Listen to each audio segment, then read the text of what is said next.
Et en dehors de toi, il n'y a pas d'autre Dieu.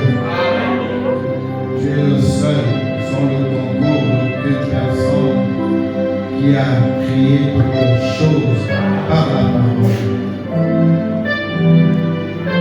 Et tu as versé ton sang pour la rédemption de ceux qui croient en ton nom. Et ton nom de rédemption est le nom du Seigneur Jésus-Christ. Oh Dieu, tu as racheté l'épouse et tu nous as envoyé le message en ce temps de soir pour nous manifester, Seigneur. Nous te disons merci. Et ce soir, alors que nous allons passer dans une nouvelle année, mais tu as bien voulu donner la force, la santé, la vigueur pour venir louer ton nom, écouter ta parole et demeurer ancré dans ta présence pour bien commencer cette année qui commencera très bientôt, Seigneur. Merci pour ta miséricorde, car certainement tu as pardonné les péchés des uns et des autres lorsque nous t'avons prié. Et ta présence suffit pour que les malades soient guéris, pour que ton peuple soit béni et délivré. Maintenant, oh Dieu, parle-nous, oigne-nous du doigt jusqu'au dernier pan. À toi l'honneur, à toi la gloire, au nom sacré de Jésus-Christ.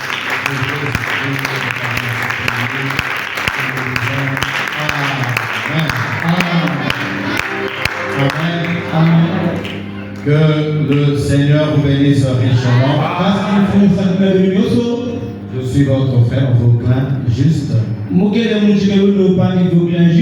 Amen. L'un des prédicateurs de ce message. Et je remercie le pasteur Glory, l'organisateur. Et je le remercie aussi pour sa confiance. Amen. Envers ma personne. Et je vous remercie aussi d'être là. Parce que nous avons besoin de vous. Amen. Alors que le Seigneur nous bénisse tous. Nous croyons qu'il fera davantage. Alors, pendant que nous sommes debout, donc nous allons lire deux écritures. Nous prenons Joël 2, 22-5. C'est l'écriture qui est mentionnée dans le programme. Je vous remplacerai les années quand dévorer la sauterelle, le Gélec, le Asile et le Gaza, la grande armée que j'avais envoyée contre vous. Et nous allons prendre Éphésiens, chapitre 5, verset 22. Mais le fruit de l'esprit, c'est l'amour, la joie, la paix, la patience, la bonté, la bénignité, la fidélité, la douceur, la tempérance. La loi n'est pas contre ces choses. Amen. Que Dieu bénisse sa parole. Donc nous vous invitons respectueusement à vous asseoir. Amen. Alors que le Seigneur vous bénisse richement. Amen. Et nous avons vu la vision de ces programmes, de ces réunions. Amen. Pensons que nous ne pouvons que dire merci pour ces visions. Parce que ça unit, c'est unificateur. Amen. Le monde s'unit, mais l'épouse aussi s'unit. Amen. Alors ici on nous parle de Dieu qui dit je vous remplacerai. Les années quand dévorer la sauterelle et ainsi de suite. Amen. Nous savons que c'est Dieu qui parle. Et Et la Bible dit que Dieu n'est pas un homme pour mentir. On peut quelqu'un dire amen à ça. Quand il dit je vous remplacerai, donc il parle au temps futur, il parle c'est dans le futur qu'il parle. Amen. Il parle de quelque chose qui sera dans le futur. Donc c'est une promesse. C'est Dieu qui promet. Que quelqu'un dit amen à ça.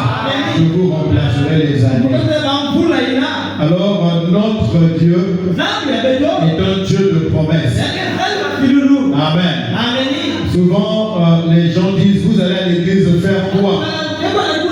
Et la réponse que nous donnons, nous allons à l'église pour rencontrer Dieu.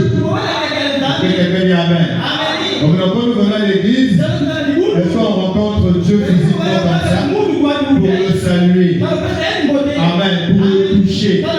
Pour dire que Dieu s'est habillé comme ceci, comme cela. Amen. Dieu a telle ou telle couleur. Je pense que ce n'est pas le cas. Mais pourquoi nous avons coutume de dire que nous allons à l'église pour rencontrer Dieu? Amen. Alors comment est-ce qu'on rencontre ce Dieu? Effectivement, on rencontre Dieu dans ses promesses. Amen. Parce que Dieu a promis des choses dans sa parole.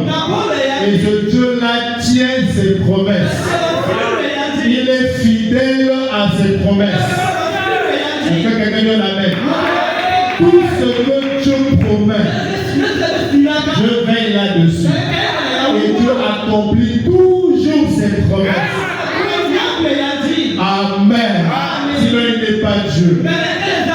Alors, quand nous venons, donc nous sommes attentifs aux promesses de Dieu.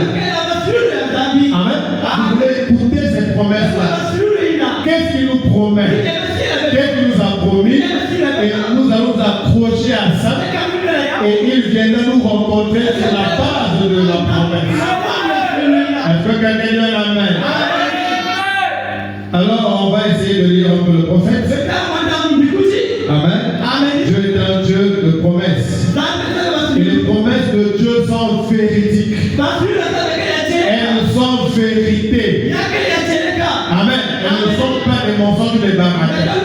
Madame le dit dans la brochure l'aveugle Bartimée de 59. Il dit, eh bien, n'est-ce pas là une grande déclaration? Pourquoi dis-je cela? C'est parce que Dieu l'a promis. Il tient ses promesses. Il ne peut pas faillir. Ses promesses sont toujours véridiques. Est-ce que quelqu'un dit amen? Donc ça c'est frère Bana. Donc ce qu'il a dit c'est vrai.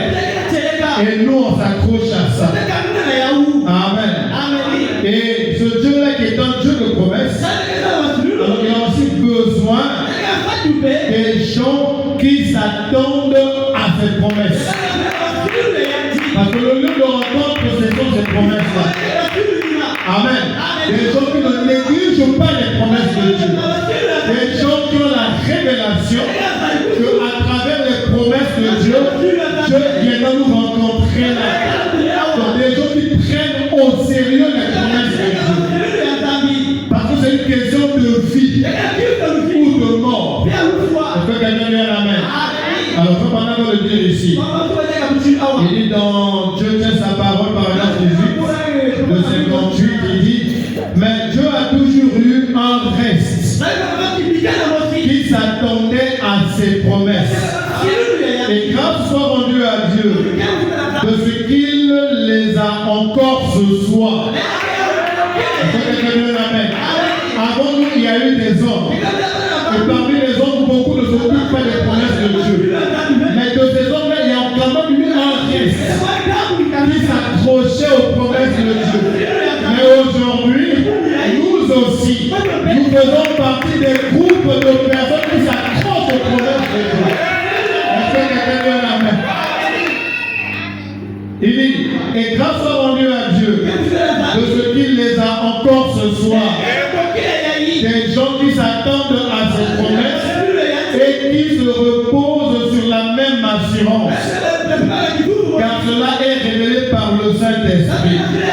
Est-ce que quelqu'un dit amen? Oui, je suis cette personne-là. Tu es cette personne-là. Amen. Et il nous rencontre là-dedans. Dieu est tenu de vous rencontrer sur base de ses promesses. En dehors de ses promesses, il ne peut pas vous rencontrer parce que vous êtes détaché de lui.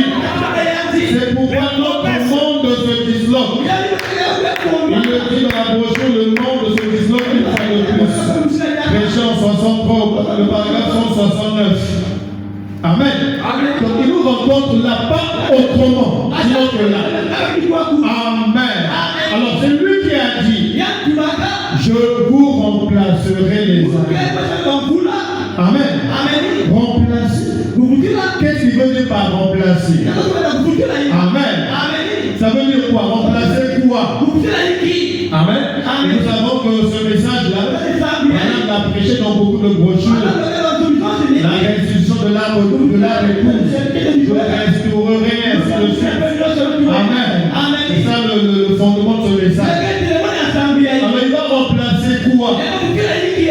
Amen. Alors pour bien comprendre ce remplacement, nous allons donc parler de l'arbre ou des arbres. Est-ce que quelqu'un va dire un amen à ça?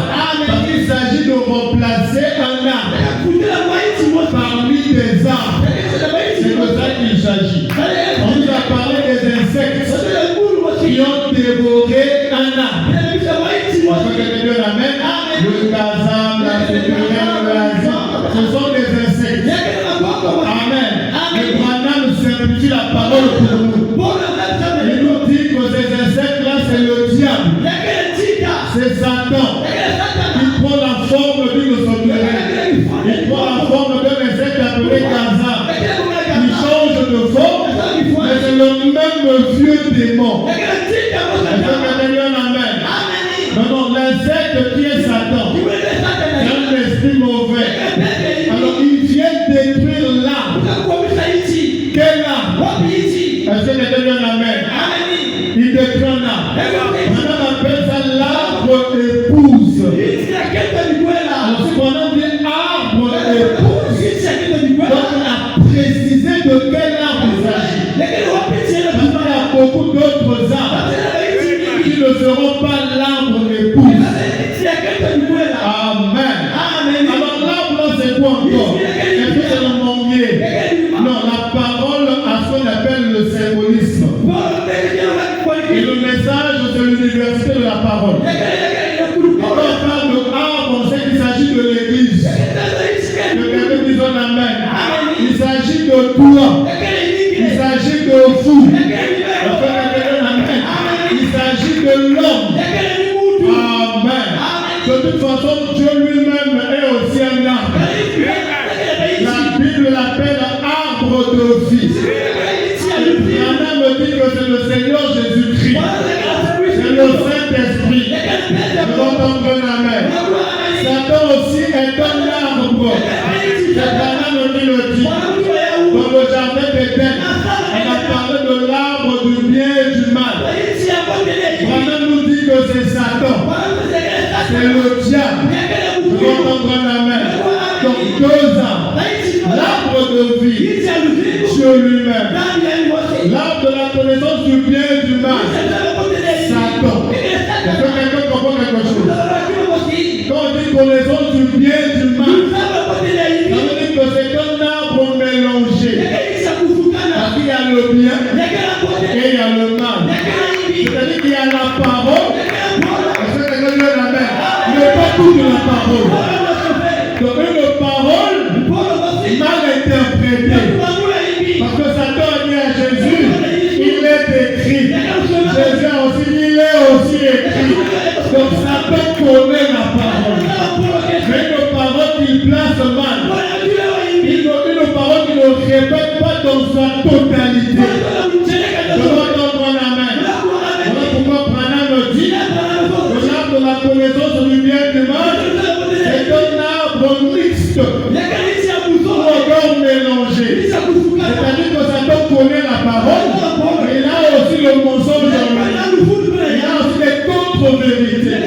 Donc il est très dangereux. Est-ce que quelqu'un comprend quelque chose?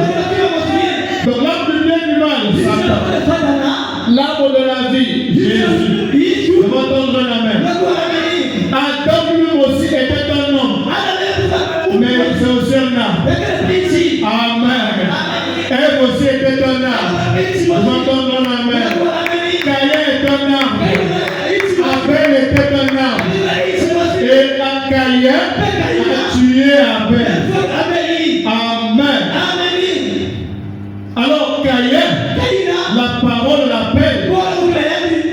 fausse vigne. Autrement dit, le mauvais arbre. Je m'entends un amen. Et Abel était le bon arbre. Amen. L'arbre qui aime Dieu, qui s'attache aux promesses de Dieu. Le mauvais arbre, la fausse vigne, a toujours tendance à combattre et à détruire le bon arbre. C'est ça la guerre entre les deux semences. Ça a commencé depuis l'Éden. Caïn, le mauvais arbre, a tué Abel, le bon arbre. Amen. Amen. Mais quand il a fait, est-ce que Dieu s'est arrêté là? Amen. Dieu a remplacé. Comme le mauvais arbre, Caïn a tué le bon arbre, Abel. Dieu a fait quoi? Il a remplacé le bon arbre. Et c'était 7. Je vais donner mon amen. Donc Dieu remplace toujours. Quand Dieu voit que le mauvais arbre détruit le bon arbre, alors Dieu doit remplacer. Pourquoi? Parce que la voix de Dieu doit continuer à se faire entendre sur la terre. S'il n'y a pas le bon arbre, il n'y aura pas la voix de Dieu. Ça va arrêter l'action de Dieu. Parce que Dieu agit au travers des bons arbres qui sont ses propres enfants. Est-ce que je peux dire amen dans ça? Alors pourquoi Frère Branham, il dit ceci. Quand c'est mort, Dieu a encore remplacé le bon arbre. Amen. Quand Jacob est mort, Dieu a encore remplacé. Quand Noé est mort, Dieu remplace toujours les prophètes. Tu vas entendre la main? Parce qu'il faut qu'il y ait les élus sur la terre pour témoigner, vivre la parole. Alors c'est ce que Branham appelle la pré-Pâque, ou encore la pré-résurrection, ou encore le remplacement. Est-ce que quelqu'un amen? On va lire ça ici rapidement. Amen. Frère Branham me dit dans la brochure le véritable saut de Pâques, Pêcheur 61, paragraphe 72, il dit, mais si vous remarquez, aussitôt que la voix d'Abel s'est tue dans la mort, Dieu a suscité Seth à sa place. Ce n'était rien d'autre qu'une pré-Pâque, une pré-résurrection, soit un remplacement en attendant que vienne la résurrection. Est-ce que quelqu'un amène à ça? Appelle le mort, Dieu a envoyé Seth.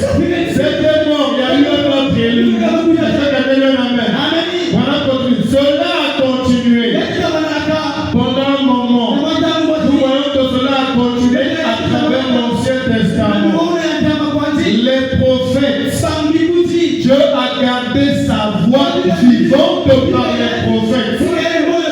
Ils ont proclamé la parole de Dieu. Mais les gens les ont lapidés. Les gens là, c'est la fausse vie.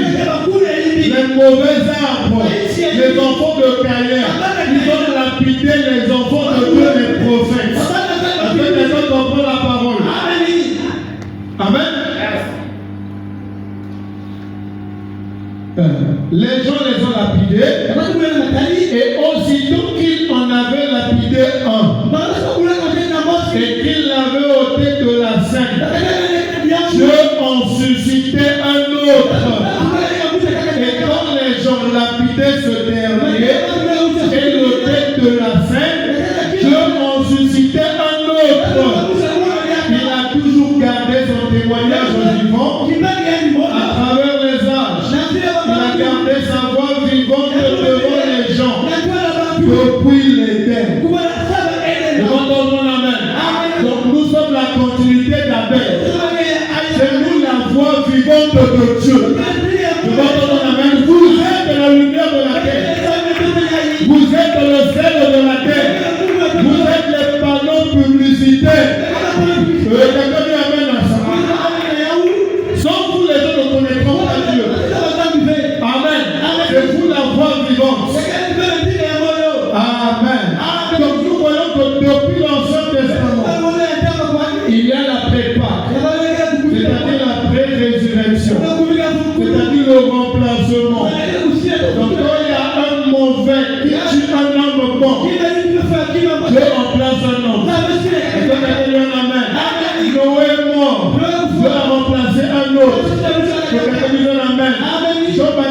mort, Jésus était venu pour remplacer. Quelqu'un dit amen. Paul était mort, il venait à remplacer. Jusqu'à Branham.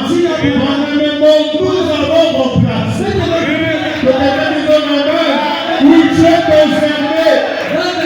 Parce que toi, tu es déjà en remplacement. Je vous remplacerai. Nous allons rentrer dans la pensée de Dieu. Pour comprendre le remplacement, là, c'est quoi? C'est Dieu qui...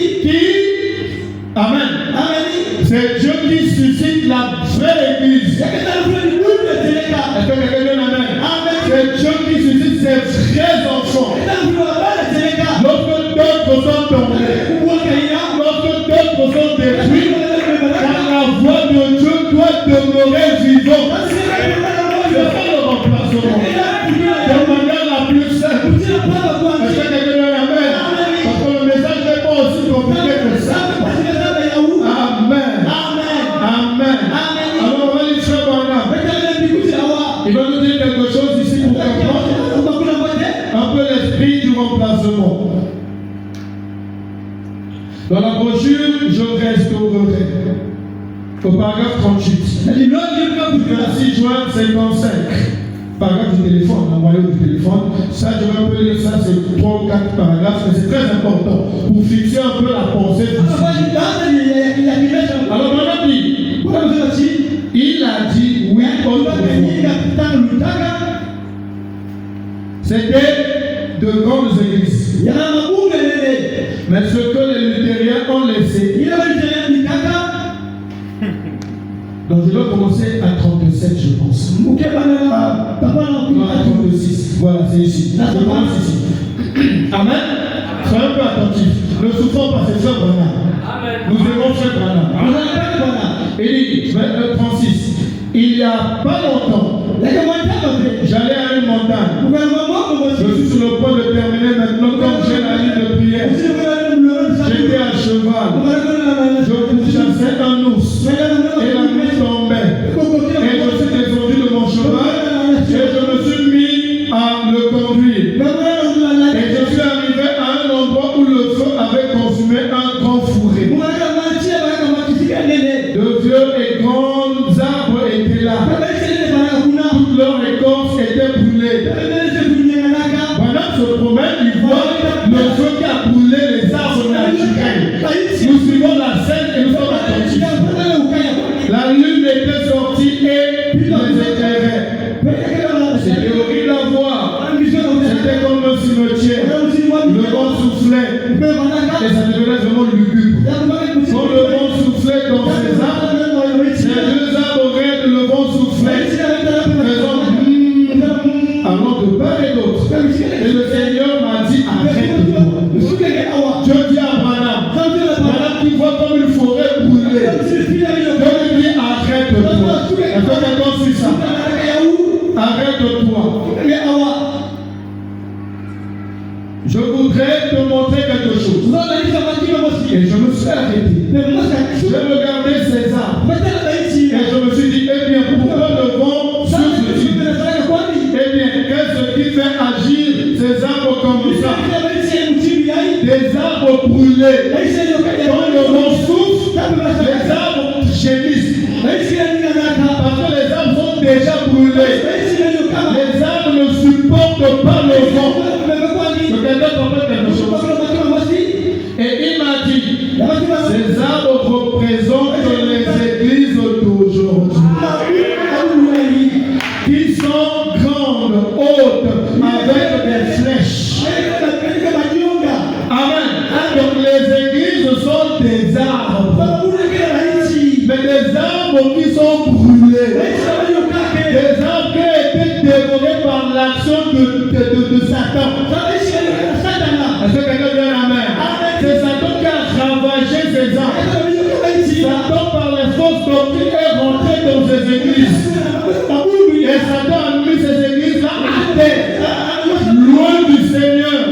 Des grandes églises. Des bonnes chorales. Mais l'esprit de Dieu n'est plus là. Est-ce que quelqu'un comprend quelque chose?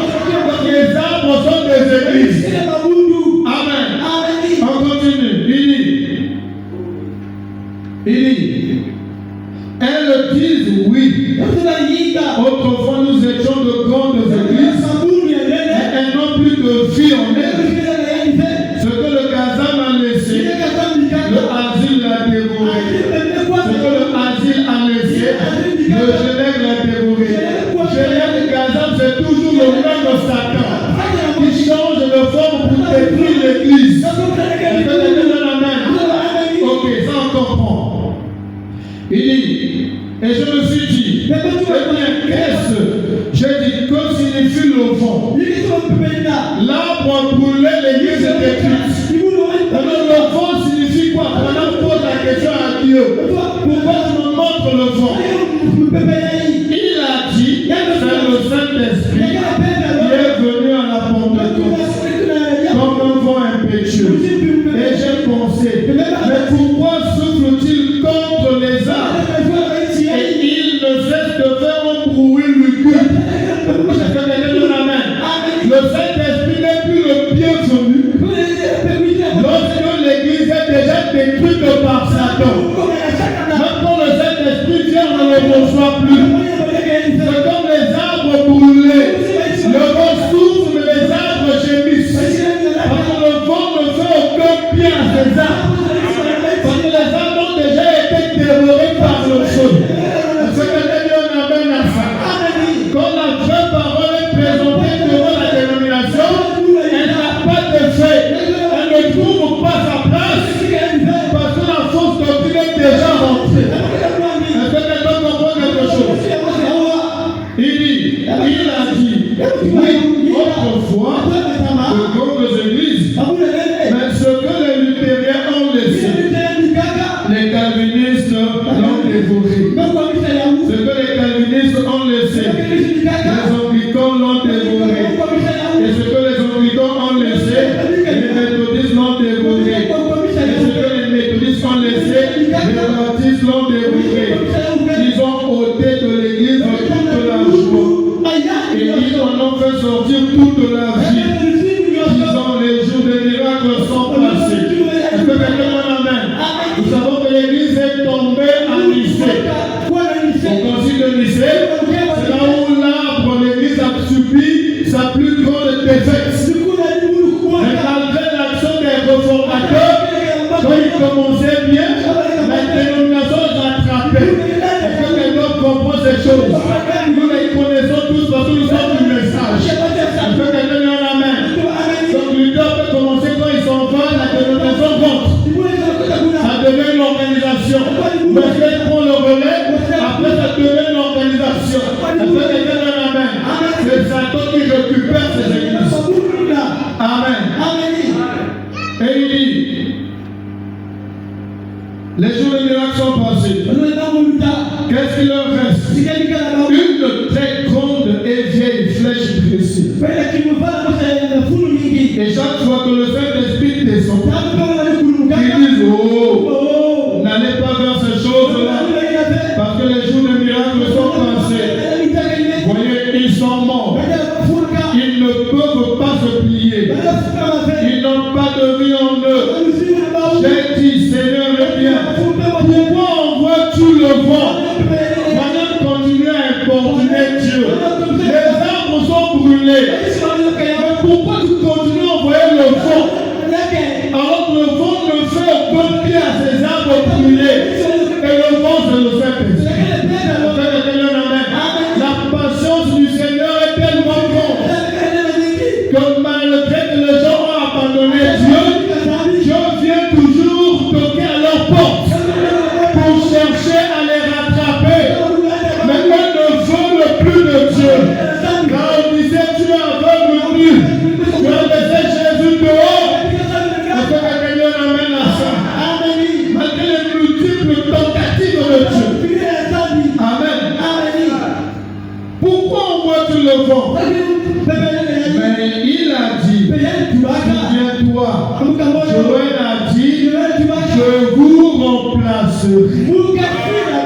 Amen. Là, on veut comprendre on va dans le sujet. Quand on voit le Saint-Esprit, on voit la parole de les dénominations rejettent la parole. Amen. Les jours de miracles sont passés.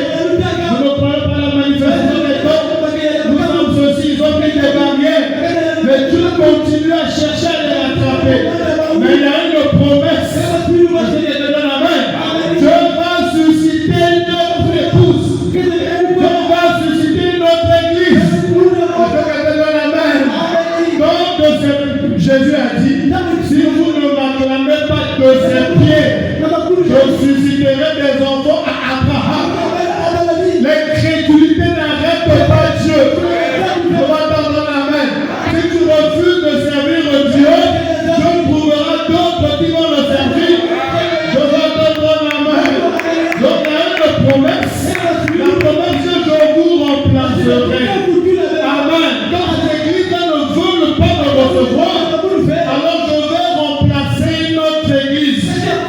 Une bonne vigne, un bon arbre, des bons enfants.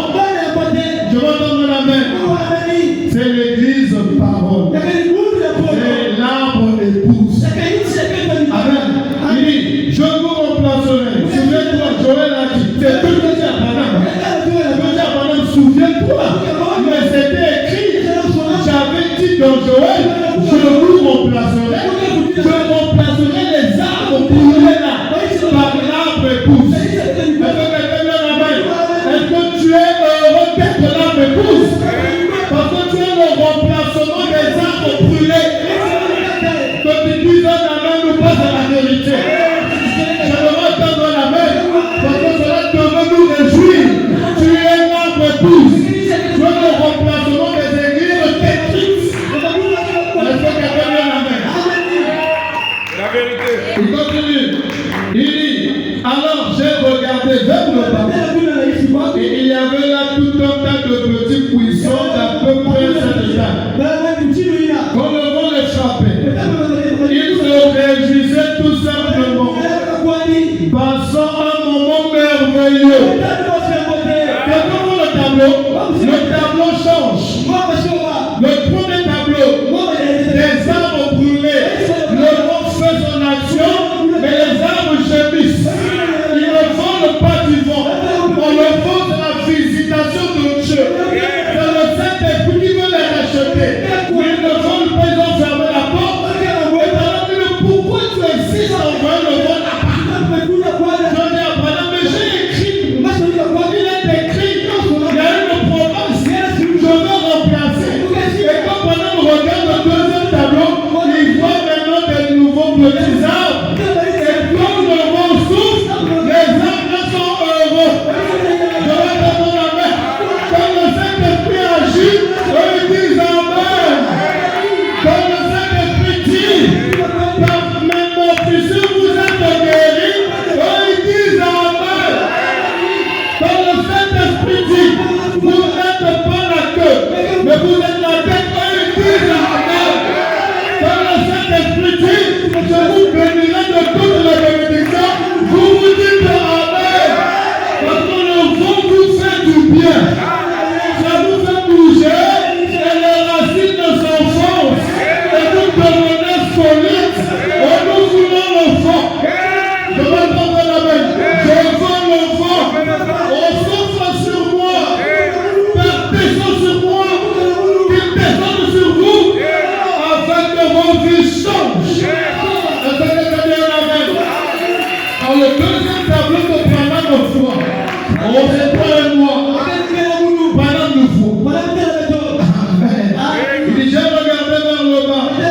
Il y avait là tout un tas de petits buissons. Vous êtes les petits buissons. Petits troupeaux. Ne craignez point. Petits buissons. Accroche-toi aux promesses de Dieu. Ce soir, je te demande de croire sa parole. Est-ce que tu dis amen à ça? Il a dit, il n'y aura pas de stérile dans ma maison. C'est ça le mot qui souffre maintenant. As-tu un problème de stérilité? On dit amen à la parole. Amen. Quelle est ta maladie? Le vent est là. La parole est là. Quelle que soit la maladie, rencontre Dieu dans sa promesse. Il a dit, je te guérirai. Je te guérirai. Et il ne ment pas. Quel est ton problème? C'est le chômage. C'est la bénédiction. Je te bénirai. Tu es béni. Au nom de Jésus-Christ. Quel est ton problème?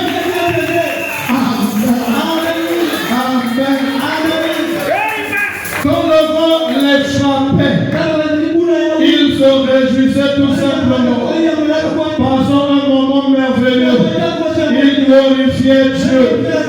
Mais ces grands arbres raides faisaient oh. Amen. Eux, ils n'aiment pas Dieu. Ils font oh. Mais nous nous réjouissons.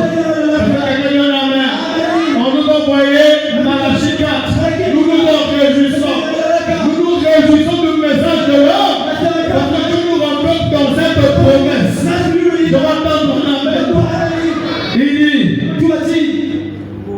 J'ai dit quel tableau? C'est la vérité. Et je me suis dit, eh bien, pourquoi secoue-t-il malgré tous les arbres? Que fais-tu de ces petits arbres? Il a dit, je suscite une autre église. Je m'entendrai ma mère. Je suscite une autre église. Je suscite d'autres enfants. Et c'est pour cet enfant. Je vous suscite pour sortir des conflits, des doctrines. Pour sortir des polémiques sur Internet. Mais Dieu vous suscite pour être des gens consacrés à Dieu. Parce que vous attendez au Saint-Esprit. Vous n'avez besoin de le Saint-Esprit. Vous n'avez besoin de la vraie expérience du Saint-Esprit. Je m'entends la main. Et vous êtes ceux qui louent le Seigneur. Ceux qui prient le Seigneur. Ceux qui gagnent les âmes. Ceux qui ont un corps pur. Et qui ont de l'amour parfait. Amen. Donc je remplacerai. C'est Dieu qui a promis susciter une autre église. Amen. C'est Dieu qui a promis de donner le Saint-Esprit afin que toi tu deviennes un arbre époux. Et tu l'as ce soir. Amène à ça. Il dit, que fais-tu de ces arbres? Il a dit, je suscite une autre église. Il avait cela. Mais tous les parasites ont dévoré cela avec leur théologie. Les parasites sont les arbres brûlés. C'était l'église. Mais la théologie a détruit. Je vois dans la main. Mais le message de l'homme a suscité l'épouse. Amen. Amen. Mais je susciterai une autre. Alléluia.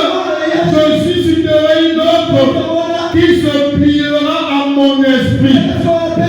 Et je me suis alors demandé ce qui amenait les petits arbres à se prosterner. Donc, quand le vent les frappait, on dirait une bonne réunion de la Pentecôte. Nous nous plions par l'esprit. Parce que pour nous, ce qui compte, c'est le Saint-Esprit. C'est la présence de Dieu. C'est la Pentecôte. Là où l'Esprit de Dieu règne. Pour enlever la haine et toutes les barrières. Il dit, on dirait une bonne réunion de la Pentecôte. On est tous flexibles. On est secoué par le vent. On se réjouit. On accepte l'Esprit. On passe tout simplement des moments merveilleux. Alors je me suis dit, pourquoi les secoues-tu? Il a dit, chaque fois qu'ils sont secoués, ils s'enfoncent et obtiennent une meilleure assise. Les racines s'enfoncent plus profondément. Donc ils disent amen. Parole sur parole, parole sur parole, précepte sur précepte, et nous montons de gloire en gloire. Nos racines s'enfoncent et nous ne pouvons être parler par quoi que ce soit qui est contraire à la parole. Pour nous, c'est la parole qui compte. Donc je remplacerai. C'est une promesse qui me concerne. Ça te concerne. Et c'est accompli. Je suis là, j'ai été remplacé. Tu es là, c'est toi qui as été remplacé. C'est déjà accompli. Car tu es l'accomplissement de Joël 2:27. Est-ce que tu peux dire gloire à Dieu? Amen. Amen. Alors Branham me dit, maintenant que nous avons compris la pensée de ce texte, alors Branham me dit, faisons l'inventaire.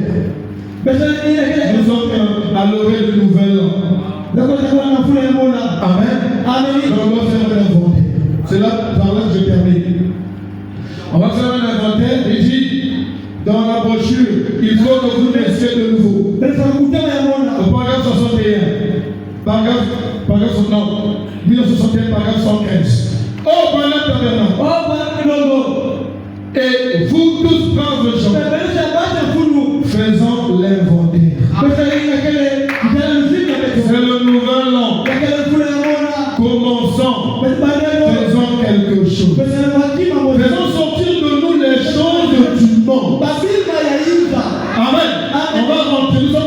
première aussi, je pense. Faisons l'inventaire de toute l'année. Sortons ce qui est du monde. Parce que l'inventaire ici, il ne s'agit pas de dire que depuis janvier jusqu'en décembre, j'ai un compte bancaire de 5 millions et 3 parcelles bien bâties. Il ne s'agit pas de ça. Ça aussi c'est bien, c'est votre inventaire individuel et familial. Mais ici, c'est l'inventaire vis-à-vis de Dieu. Vis-à-vis des promesses de Dieu. Tu as prié pour combien de malades au cours de toute l'année? Tu as gagné combien d'âmes au cours de toute l'année? Tu as loué le Seigneur combien de fois? Tu as lu la parole combien de fois? Est-ce que tu as eu à prier en louant le Seigneur? Est-ce que tu as assez écouté les portes? C'est de ça qu'il s'agit. Est-ce que tu as dit Amen? Faisons cet inventaire. Il dit faisons quelque chose. Faisons sortir de nous les choses du monde. Si elles sont toujours là, débarrassons-nous-en. Oui, monsieur, très bien. Amen. Débarrassons-nous-en. Ce qui compte pour nous, c'est le Saint-Esprit. Amen. Et nous voyons comment on a vécu avec ce Saint-Esprit. Qu'est-ce que nous avons fait pour Dieu? Et si le bilan n'est pas positif, alors nous promettons à Dieu qu'il nous aide pour que 2026 ne soit pas comme 2026. Parce que nous devons aller de gloire en gloire. Et c'est au moyen de la repentance, de la confession. Et nous allons mettre tout en ordre et reprendre avec Dieu. Amen. Que le Seigneur vous bénisse richement. Parce que le 50 du temps, il est minuit. Et on est à minuit, on commence à autre chose. Amen. Que Dieu vous bénisse richement.